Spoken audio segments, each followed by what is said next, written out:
On va revenir sur cette belle victoire, donc Saint-Etienne qui a battu Monaco 2-0. Les buteurs, Lemoine qui est avec nous il y a quelques instants et Romain Amouma. Messieurs, gros match de Saint-Etienne, notamment la bataille du milieu de terrain, et ils ont également très bien occupé les côtés, et en plus ils mettent la pression sur Lille et Marseille qui joueront demain.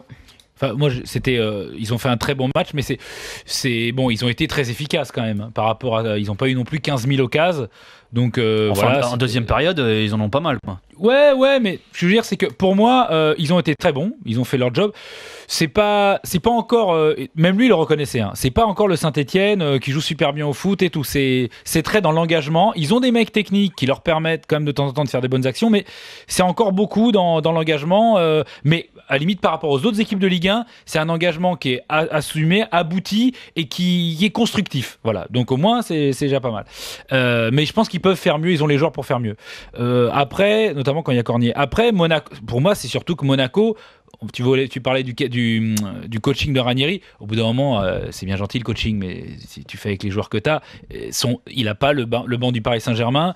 Son attaque, Valère Germain, même si c'est des bons joueurs, Valère Germain et Martial, c'est des joueurs qui peuvent apporter tout ça, mais c'est pas eux qui vont t'assurer de gagner contre des grosses équipes en Ligue 1 à chaque fois, et donc de temps en temps ça va coincer forcément. S'il manque Falcao, oui, ça va coincer. Mais tu vois, là on en parlait, déjà c'est marrant, on en parlait la semaine dernière, alors que Monaco avait pas forcément fait un mauvais résultat. Il y a 15 jours déjà, on se posait la question. Ils avaient arraché la victoire dans les dernières secondes grâce à Kurzawa. Non, mais déjà on se posait la question sur le coaching de Ranieri, à savoir que Ranieri s'était passé d'Abidal il y a peu de temps. Il y a un moment il s'était passé de Falcao parce qu'il estimait qu'il n'était pas très bon aussi avant sa blessure, forcément. Il l'a fait une fois, quoi. Ouais, mais il l'a fait. Il l'a fait avec Moutinho, déjà le dégager à un moment donné, ou le mettre sur le banc, ou là le sortir à la mi-temps. On en revient à ce qu'on disait un peu la semaine dernière, mais dans un groupe, quand tu as des joueurs qui sont des cadres, des joueurs à responsabilité, des joueurs d'expérience, le fait de leur faire passer ce message-là de façon récurrente, de leur dire, les gars, vous êtes des joueurs importants dans une équipe qui est quand même jeune, puisque tu parlais tout à l'heure de Martial, de Germain.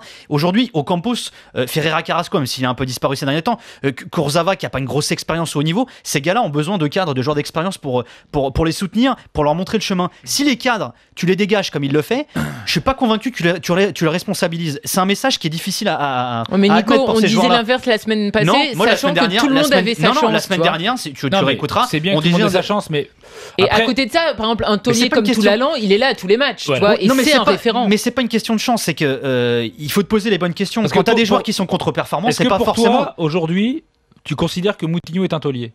Moi, je considère que Monaco n'a pas fait une bonne première période, mais qu'en deuxième période, l'équipe était beaucoup plus déséquilibrée après la sortie de Moutinho. T'avais deux joueurs qui jouaient dans le même registre. Rappel, Moutinho et Martial sont sortis à la mi-temps, ils sont remplacés par Dirar et Ocampos. Voilà. Juste pour mais qu'on rappelle. Le problème, c'est qu'il a tenté ça. Moi, je peux comprendre parce qu'il a tenté ça parce que son équilibre était complètement inutile. Il avait un équilibre inutile. Et donc, peut-être, il a Sauf fait que le tu choix. te retrouves sans lien au milieu de terrain. Non, mais il a fait le choix qui a marché des fois. C'est-à-dire, faut pas oublier que quand il utilisait les côtés, ça a beaucoup débloqué. Et pour une fois où il va perdre, 5 fois il va gagner pour l'instant. Donc moi j'ai du mal à juger son coaching. C'est pratiquement la seule fois aujourd'hui que ces changements tactiques n'ont pas marché. Non mais c'est pour ça que je te dis que c'est pas que sur ce match. Quand même, ces prises de risque sont plutôt positives. C'est-à-dire que après, moi la vraie question que j'ai sur Moutinho, c'est que il le sort pas par plaisir, je pense.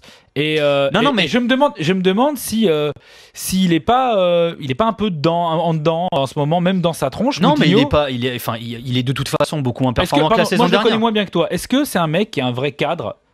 Comme Toulalan par exemple. Toulalan, tu sens que c'est un taulier. Est-ce que Moutinho c'est un leader technique, mais est-ce que c'est aussi un taulier? Oui, alors c'est pas le genre de mec qui va forcément il va haranguer un vestiaire, mais c'est quelqu'un de discret, c'est-à-dire mais je pense que mais il harangue pas le mot qui caractérise le mieux Moutinho, que ce soit dans son jeu ou dans sa personnalité, c'est discrétion. C'est un mec c'est un gros bosseur, c'est un bosseur de l'ombre justement, mais c'est pas forcément le gars que tu vas le plus voir. Moi, il y a des matchs que j'ai vu de Moutinho, des matchs que j'ai vu de Monaco où les gens l'avaient trouvé pas bon, mais je pense encore une fois, mais c'est marrant, cette semaine il y avait un papier sur lui sur le site de la Ligue, il le présentait comme un meneur. Il disait, je cite, le meneur portugais João Moutinho, pour la énième fois, ça n'est pas un meneur de jeu, c'est un numéro 8. Et le problème est là aussi, il y a une grosse confusion au départ, il y a une grosse pression qui lui a été mise sur lui également à ce moment-là, parce que on l'avait présenté comme un 10, forcément il avait pas les stats. Alors c'est vrai qu'on t'a dit, le mec c'est le meilleur passeur des qualifs de la zone Euro pour la Coupe du Monde, c'était le meilleur passeur du championnat portugais l'année dernière avec Rames, ok, mais le FC Porto avait une façon de jouer, le FC Porto avait été une machine huilée, PSG. C'était une équipe qui jouait face à des formations très défensives. Ils en collaient 3-4 à chaque match. Donc forcément, il avait des stats qui étaient flatteuses. Mais quand il était au Sporting ou lors de sa première saison au FC Porto, il n'avait pas les mêmes stats déjà. Ouais. Ce qu'il faut surtout, et ça c'est pour ça qu'il faut faire attention, quand un joueur arrive d'un championnat étranger, il faut souvent lui laisser le temps. Moutinho, il change complètement d'univers. Mais toi, tu penses que Ranieri lui laisse pas le temps, toi? Moi, je pense que Ranieri, mais je parle pas que de Il l'utilise Moutinho. énormément, quand même. Mais moi, je pense que Ranieri, et je ne parle pas que de Moutinho, et mon raisonnement, il ne portait pas que sur Moutinho, je pense que Ranieri, en sanctionnant comme il le fait des joueurs importants de son équipe, au long terme, ça va lui porter préjudice. Je le pense sincèrement.